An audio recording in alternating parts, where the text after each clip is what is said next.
కులం మతం తెలియని పసి ప్రాణం కుమ్మరి చిన్నారి మృతి రాజ్యాంగ విలువలకు మాయని మచ్చగా మిగులుతుందా?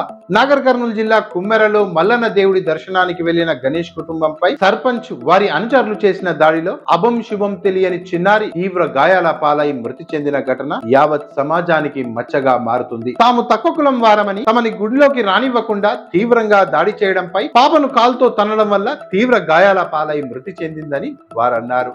కుమ్మరి చిన్నారి మృతి ఓ మెడికో లీగల్ కేసు. పోలీసులు అన్ని లీగల్ ప్రొసీజర్స్ ని పాటిస్తారా? ఇన్వెస్టిగేషన్ ట్రాన్స్పరెన్సీగా ఉండాలి. రాజ్యాంగం ఇచ్చిన హక్కులు అమలు కావాలి. ఆర్టికల్ 14 ప్రకారం సమానత్వం, ఆర్టికల్ 15 ప్రకారం కుల వివక్ష నిషేధం, ఆర్టికల్ 17 ప్రకారం అంటరానితనం నిషేధం అన్నీ కూడా కేవలం రాతలకే పరిమితం కాకూడదు. నిజంగా అమలవుతున్నాయా? ఎందుకంటే కులం ఆధారంగా దేవాలయాల్లో ప్రవేశాలను అడ్డుకోవడం రాజ్యాంగ స్ఫూర్తికి వ్యతిరేకం. కుల వివక్ష అనేది ఒక మానసిక రోగం, శారీరక గాయం కన్నా అత్యంత తీవ్రమైన ఇది సమాజానికి విఘాతం చేస్తుంది. కావున కుమ్మరి చిన్నారి కేసు పోలీసులు నిష్పక్షపాతంగా విచారణ జరపాలి. ఆధునిక ప్రపంచం వేగంగా పరిగెడుతున్న వేళ బూజు పట్టిన భావజాలాన్ని మోస్తూ సమాజంలో కుల విషాన్ని నింపుకున్న వారికి ఇదో గుణపాఠం కావాలి.